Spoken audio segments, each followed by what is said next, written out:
blatant negative stereotype that some Africans or Caribbeans or other black people feel towards Black Americans?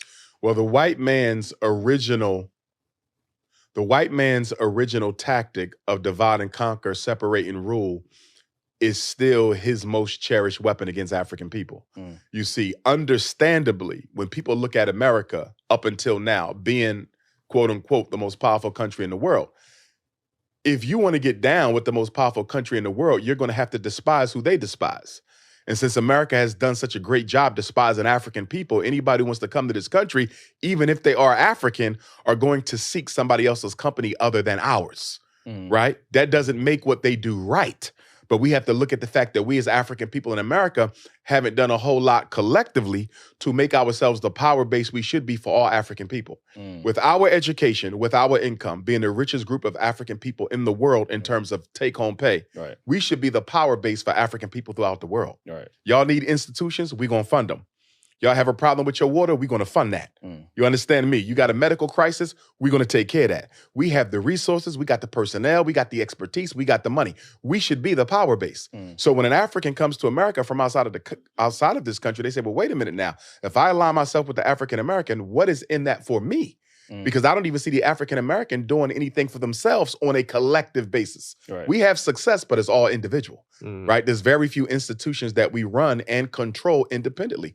Let's take it to Little League. When you go for the Little League football team or the basketball team, do you go try out for the team that's losing every year? Or do you want to be on the championship team? Most children want to be on the championship team. So when Africans from the diaspora come to America, they see two teams, the black team that has lost 157 straight Super Bowls since the end of slavery, right? And the white team that seem like they still winning and doing great. I want to align myself with the white team.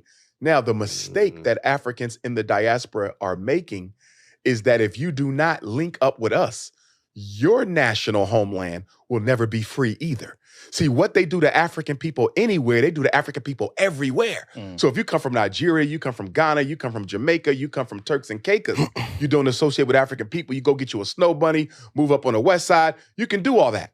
But understand, your life is only as sacred as white people allow it to be.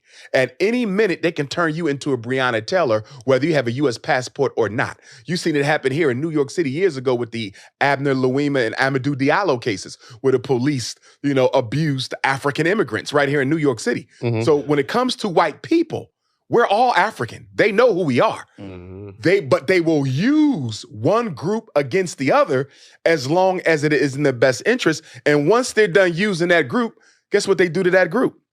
They destroy them too. It's no difference than looking at the black community compared to black celebrities. They used Bill Cosby as long as they could. And when they no longer needed him, they turned on him. They'll use Whitney Houston as long as they could. When they no longer needed her, they murdered her. Michael Jackson, they murdered him.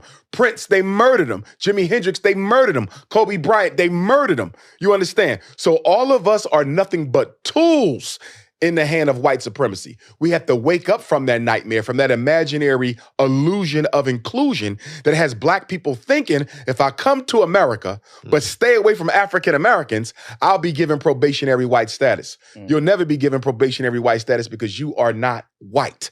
And when they're done using you for your intellectual knowledge, when they're done using you in the labor market, when they're done using you, helping to perpetuate the myth of a multicultural colorblind America, they'll bust you right back to the country you came from.